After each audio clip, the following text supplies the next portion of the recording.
Bonjour à tous et bienvenue sur ma chaîne Beru Gaming. Aujourd'hui on se retrouve pour une petite vidéo sur Elden Ring et je vous sors la vidéo que vous attendez tous. En tout cas si tu fais partie de 80% des joueurs qui ont tué Varé au début du jeu et du coup tu peux pas faire la quête en fait de Varé. Je vais vous montrer en fait comment faire ressusciter tous les PNJ du jeu dans le cas où vous les avez tués. Donc vous allez voir ça, c'est super rapide, ça se fait en 2 étapes. Donc pour faire ressusciter tous les PNJ du jeu et notamment Varé pour terminer sa quête, on va devoir se rendre à l'église des vœux. Attends un petit peu, avant d'aller à l'église des vœux, on va devoir aller chercher une rosée céleste. Donc je vais te montrer en fait 2 endroits pour avoir des rosées célestes. Un dans le cas où t'es pas très avancé dans le jeu et tu vas pouvoir en trouver une par terre en fait. Et une en fait qui est vendue par un PNJ un peu plus loin dans le jeu. Et comme ça au moins on peut faire ressusciter tous les PNJ en illimité. La première solution pour trouver cette rosée céleste, on va se rendre à un marchand près de la tour de Ranni. Vous allez voir, c'est le meilleur marchand du jeu, donc soit à la tour de Ranni, soit au feu de grâce juste avant, quand on bat le boss qui permet d'arriver à la tour de Ranni, et on va se rendre juste ici. Donc c'est important de passer par ces 2 feux de grâce, parce qu'on va devoir aller par au-dessus. En fait, normalement, pour arriver à la tour de Ranni, on passe par en dessous de ce marchand, mais on n'arrive pas à arriver en fait au niveau supérieur. On est juste au niveau inférieur, d'ailleurs il y a un feu de grâce juste là. Mais là, on part bien de la tour de Ranni, donc je vous montre exactement où c'est. On va redescendre en fait vers la tour de Ranni et on va en fait sauter sur un morceau du château. Donc je vais vous montrer ça dans une seconde, le temps d'arriver. Hop, on saute et on arrive juste ici. Donc juste ici, si on regarde en bas, hop, on voit le haut du château. Donc on va pouvoir se rendre sur le haut du château et le mur sur la droite sera ouvert et on va pouvoir sauter par là.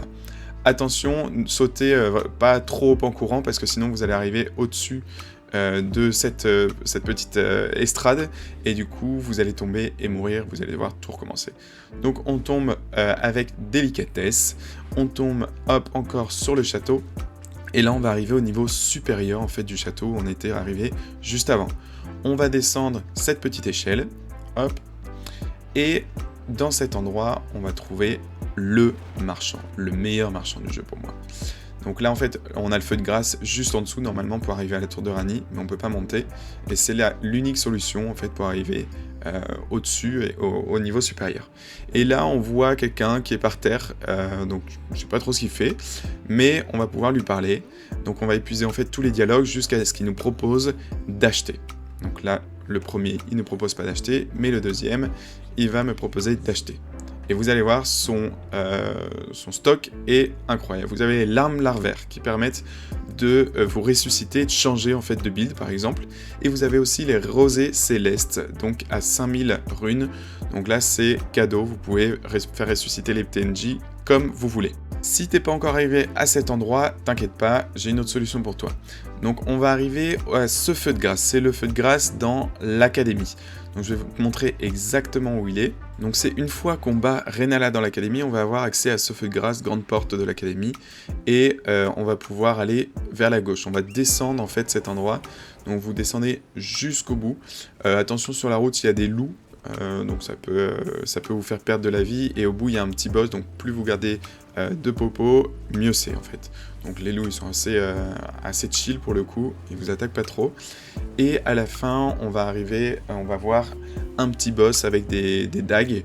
Alors quand je dis un boss c'est gentil, hein, mais soit vous pouvez le battre, soit vous pouvez aller chercher directement la rosée céleste qui se trouve à ses pieds. Donc le mob là il est accroché en haut, donc quand vous allez en fait chercher la rosée céleste, il vous aggro. Mais donc soit vous courez avec le cheval et vous arrivez à récupérer cette rosée céleste, au pire vous crevez après, c'est pas grave.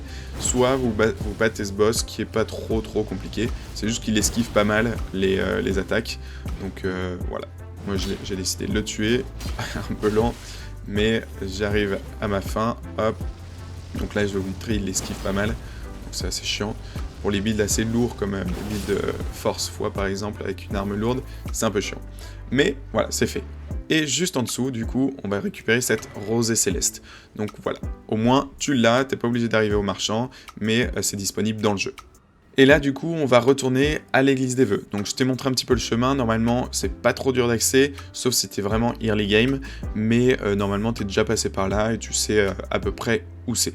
Donc on se rend à cette église des vœux, on entre et on va voir une grosse tortue sur la gauche. Et la statue au bout qui va nous être utile juste après. Donc la grosse tortue à gauche, on peut lui parler et on va utiliser comme d'hab tous les dialogues. On va éliminer tous les dialogues, donc là je ne le connais pas, etc. etc. Là en plus je suis en New Game Plus, donc ça va être la première fois que je parle à cette tortue dans cette game là. Donc je vais épuiser tous les dialogues et à la fin on va voir qu'il va nous proposer de montrer la rosée céleste. On montre la rosée céleste et il va nous indiquer en fait qu'on peut en quelque sorte laver tous nos péchés, donc le péché de tuer les PNJ d'Elden Ring, on va pouvoir les laver et faire réapparaître du coup tous ces PNJ. Donc on épuise le dialogue et on va cliquer sur à propos du miracle. À propos du miracle, et là il nous explique en fait d'aller à la statue juste à côté pour laver nos péchés. Donc celle qui est juste derrière là-bas, on va pouvoir aller s'agenouiller dans le bassin et laver tous nos péchés. Donc on épuise le dialogue, ça on peut le fermer, et on va arriver sur cette statue. En arrivant à la statue, on va pouvoir engager le dialogue et expier ses péchés. Donc moi j'en ai pas besoin parce que j'ai tué aucun PNJ, mais toi tu vas avoir le choix entre oui et non. Tu choisis oui et tous les PNJ que tu as tués vont ressusciter. Donc voilà, c'est comme ça que tu vas pouvoir ressusciter Varé, que tu as tué au début du jeu, ne connaissant pas en fait le jeu au début, et terminer sa quête. J'ai fait une vidéo complète, étape par étape, pour terminer sa quête. Je t'invite à aller la voir, je la mets en description, une petite fiche en haut à droite. En attendant, si tu as aimé cette vidéo, n'hésite pas à t'abonner. Et puis moi je te dis à la prochaine, c'était BRU, à ciao, bonsoir.